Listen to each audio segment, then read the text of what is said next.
नमस्कार मित्रांनो, सर्वांचं स्वागत आहे आपल्या या डेली करंट अफेअर्स यूट्यूब चॅनलवर। येथे तुम्हाला दररोजच्या महत्त्वाच्या घडामोडींवर सराव करता येईल। तर चला सुरू करूया। आज आपण जानेवारी 26 या दिवसातील 15 महत्त्वाचे चालू घडामोडींवर आधारित प्रश्न बघणार आहोत। चला तर मग सुरू करूया। आजचा पहिला प्रश्न असा आहे की 26 जानेवारी 2026 रोजी भारताने कितवा प्रजासत्ताक दिन रिपब्लिक डे साजरा केला?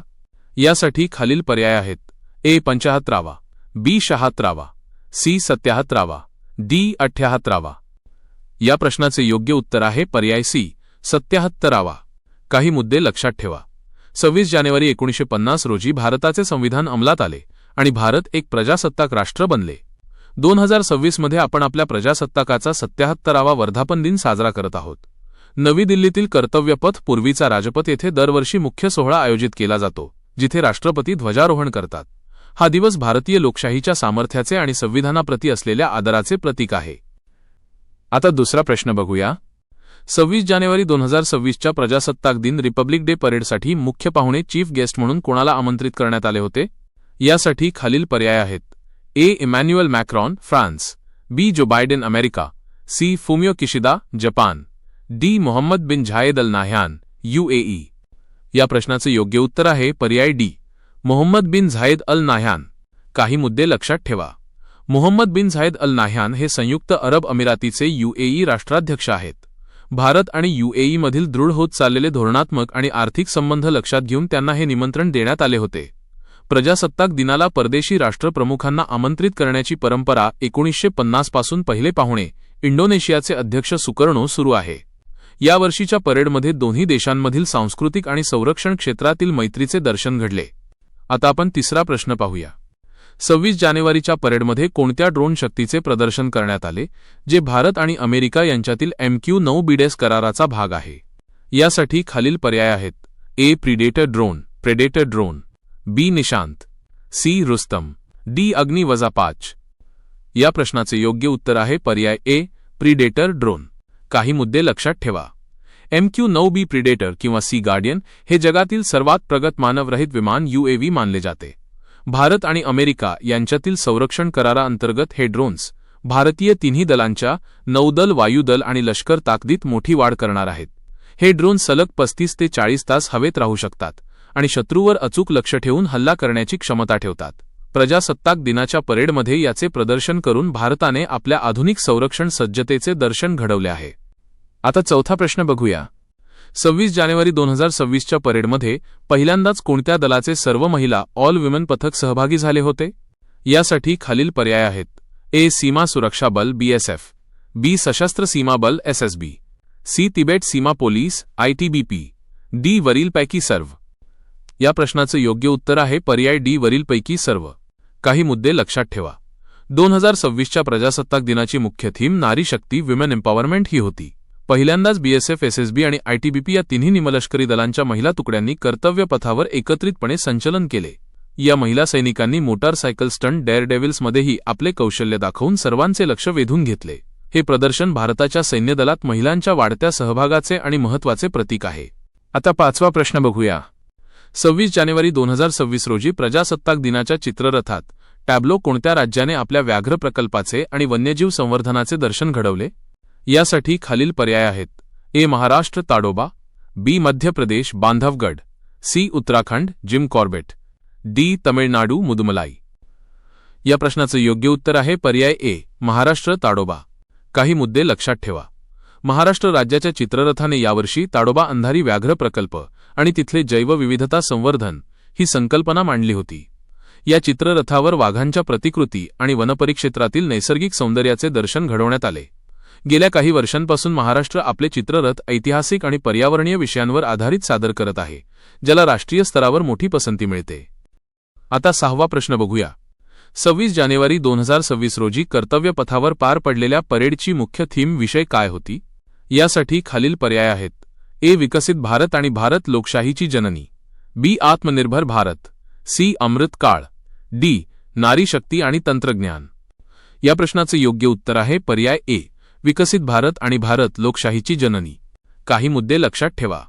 यावर्षीच्या प्रजासत्ताक दिनाची संकल्पना विकसित भारत आणि भारत लोकशाहीची जननी, भारत मदर ऑफ डेमोक्रेसी या दोन प्रमुख स्तंभांवर आधारित होती। विकसित भारत ही संकल्पना 2047 पर्यंत भारताला एक प्रगत राष्ट्र बनवण्याचे ध्येय दर्शवते. लोकशाहीची जननी या संकल्पनेतून भारताच्या प्राचीन लोकशाही परंपरा आणि मूल्यांचे दर्शन जगाला घडवण्यात आले. या थीमच्या माध्यमातून भारताची प्रगती आणि वारसा यांचा सुंदर संगम कर्तव्यपथावर पाहायला मिळाला. आता 7वा प्रश्न बघूया. 26 जानेवारी 2026 रोजी विकसित भारत संकल्पांतर्गत केंद्र सरकारने कोणत्या नवीन स्किल कार्डचे अनावरण केले आहे जे तरुणांच्या रोजगारासाठी अत्यंत उपयुक्त ठरेल? यासाठी खालील पर्याय आहेत. A. PM Daksh card, B. Digital कौशल्य pass, digital skill pass, C. Yuva Shakti card, D. Bharat skill ID. या प्रश्नाचे योग्य उत्तर आहे पर्याय बी. डिजिटल कौशल्य पास. काही मुद्दे लक्षात ठेवा. डिजिटल कौशल्य पास, डिजिटल स्किल पास हे एक प्रकारचे डिजिटल प्रमाणपत्र आहे ज्यामध्ये विद्यार्थ्याने किंवा तरुणाने प्राप्त केलेल्या सर्व कौशल्यांची स्किल्स माहिती साठवली जाईल. हे कार्ड स्किल इंडिया मोहिमेचा एक भाग असून यामुळे तरुणांना नोकरी शोधताना त्यांच्या कौशल्यांचे प्रमाणीकरण करणे सोपे होणार आहे. जागतिक स्तरावर भारतीय तरुणांच्या कौशल्याची दखल घेतली जावी हा यामागचा मुख्य उद्देश आहे. यामध्ये क्यूआर कोड असेल ज्याद्वारे कंपन्या उमेदवाराची शैक्षणिक आणि तांत्रिक माहिती त्वरित पडताळू शकतील. आता 8वा प्रश्न बघूया. 26 जानेवारी 2026 रोजी कोणत्या राज्याने प्रजासत्ताक दिनानिमित्त राज्यातील सर्व गरीब कुटुंबांना मोफत आरोग्य विमा देण्याची मोठी घोषणा केली? यासाठी खालील पर्याय आहेत. ए. तेलंगणा, बी. महाराष्ट्र, सी. राजस्थान, डी. केरळ. या प्रश्नाचे योग्य उत्तर आहे पर्याय बी. महाराष्ट्र. काही मुद्दे लक्षात ठेवा. महाराष्ट्र सरकारने आपल्या महात्मा ज्योतिराव फुले जन आरोग्य योजनेचा MJPJAY विस्तार करत ही घोषणा केली आहे. या योजनेअंतर्गत आता राज्यातील सर्व पात्र कुटुंबांना वर्षाला 5 लाख रुपयांपर्यंतचे मोफत उपचार आणि शस्त्रक्रिया उपलब्ध करून दिल्या जातील.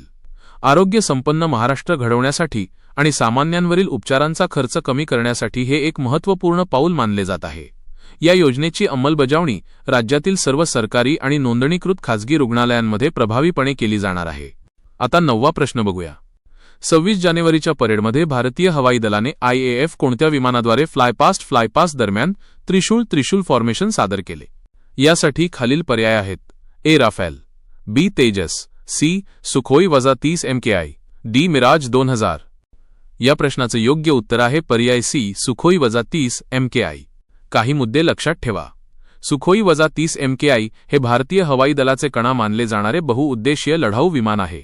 त्रिशूळ फॉर्मेशनमध्ये 3 विमाने एकत्र उडतात आणि नंतर आकाशात वेगवेगळ्या दिशांना झेपावून त्रिशूळाचा आकार तयार करतात जे पाहण्यासाठी अत्यंत थरारक असते.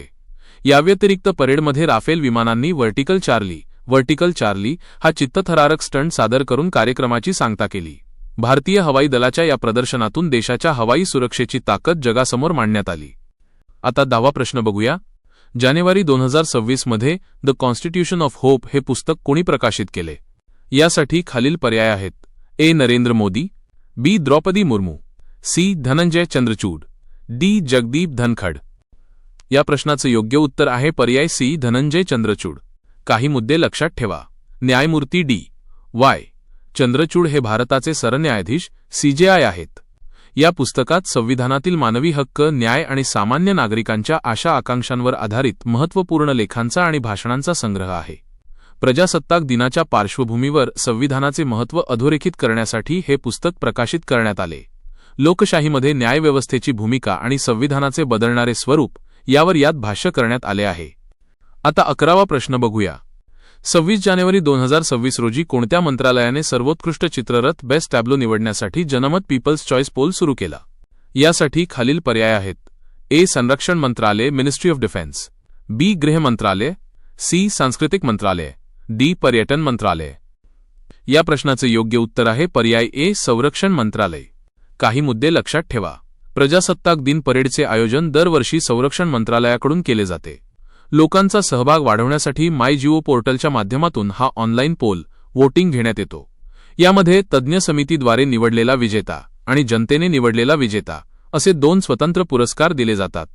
नागरिकांना विविध राज्यांचे आणि मंत्रालयांचे चित्ररथ पाहून आपल्या आवडत्या चित्ररथाला मत देण्याची संधी मिळते.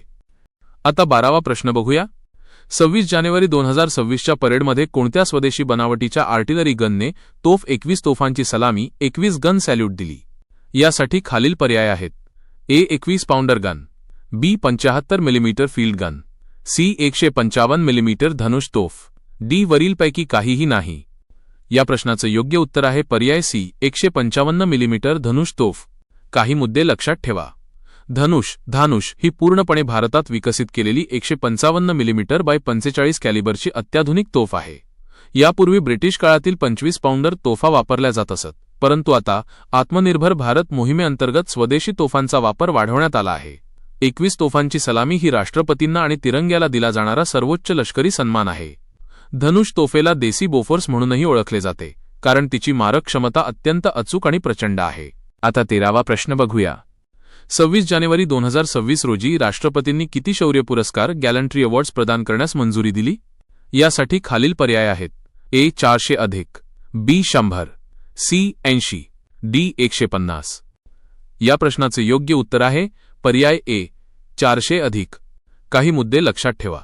राष्ट्रपती द्रौपदी मुर्मू यांनी सशस्त्र दलातील जवान आणि निमलष्करी दलाच्या जवानांसाठी 400 पेक्षा जास्त शौर्य पुरस्कारांना मंजुरी दिली आहे. यामध्ये प्रामुख्याने कीर्ती चक्र आणि शौर्य चक्र यांसारख्या सर्वोच्च शांतताकालीन शौर्य पदकांचा समावेश असतो. हे पुरस्कार शत्रूचा सामना करताना दाखवलेले असीम धैर्य आणि बलिदानासाठी मरणोत्तर किंवा प्रत्यक्ष सेवेत असताना दिले जातात. प्रजासत्ताक दिनाच्या पूर्वसंध्येला या पुरस्कारांची अधिकृत घोषणा केली जाते. आता 14वा प्रश्न बघूया. 26 जानेवारी 2026 रोजी भारत पर्व या महोत्सवाचे आयोजन दिल्लीत कोणत्या ठिकाणी करण्यात आले? यासाठी खालील पर्याय आहेत. ए लाल किल्ला रेड फोर्ट, बी इंडिया गेट, सी प्रगती मैदान, डी नॅशनल स्टेडियम. या प्रश्नाचे योग्य उत्तर आहे पर्याय ए लाल किल्ला. काही मुद्दे लक्षात ठेवा. भारत पर्व हा महोत्सव पर्यटन मंत्रालयाद्वारे प्रजासत्ताक दिनाच्या उत्सवाचा एक भाग म्हणून आयोजित केला जातो. या महोत्सवात भारताच्या विविध राज्यांतील हस्तकला, खाद्यसंस्कृती आणि लोककलांचे प्रदर्शन भरवले जाते. लाल किल्ल्याच्या समोर असलेल्या ज्ञानपथवर हा सोहळा पार पडतो, ज्याचा उद्देश देखो अपना देश या मोहिमेला प्रोत्साहन देणे हा आहे. प्रजासत्ताक दिनाच्या परेडमधील काही निवडक चित्ररथ देखील येथे नागरिकांना जवळून पाहण्यासाठी ठेवले जातात. येथे आपला आजचा शेवटचा आणि 15वा प्रश्न आहे. 26 जानेवारीच्या परेडमध्ये सीमा सुरक्षा दलाच्या BSF कोणत्या प्रसिद्ध पथकाने उष्ट्रस्वारी कॅमेल कंटिंजंट करत जगाचे लक्ष वेधून घेतले? यासाठी खालील पर्याय आहेत. ए वाळवंट योद्धा, B desert force, C camel mounted band, D सीमा रक्षक. या प्रश्नाचे योग्य उत्तर आहे पर्याय सी कॅमल माउंटेड बँड. काही मुद्दे लक्षात ठेवा. BSFचा कॅमल माउंटेड बँड हा जगातील एकमेव उंटांवर स्वार असलेला वाद्यवृंद बँड आहे. हा बँड दरवर्षी प्रजासत्ताक दिन परेडचे मुख्य आकर्षण असतो, जिथे उंट आणि त्यावर स्वार असलेले जवान पारंपरिक राजस्थानी वेशभूषेत आणि वाद्यांसह संचलन करतात. 1976 पासून हे पथक प्रजासत्ताक दिन सोहळ्याचा अविभाज्य भाग आहे. वाळवंटी भागात सीमा राखणाऱ्या या उंटांना वाळवंटातील जहाजे म्हटले जाते आणि परेडमध्ये त्यांचे शिस्तबद्ध संचलन पाहून जगभरातील पाहुणे थक्क होतात. तुमच्यासाठी आजचा सराव प्रश्न. मित्रांनो, आजच्या सत्राचा शेवट करण्यापूर्वी तुमच्यासाठी एक विशेष सराव प्रश्न ज्याचे उत्तर तुम्हाला द्यायचे आहे. प्रश्न असा आहे की 26 जानेवारी 2026 रोजी प्रजासत्ताक दिनानिमित्त कोणत्या राज्याने आपल्या लेक लाडकी योजनेवर आधारित विशेष चित्ररथ टॅब्लो सादर केला, ज्याची चर्चा संपूर्ण देशात झाली?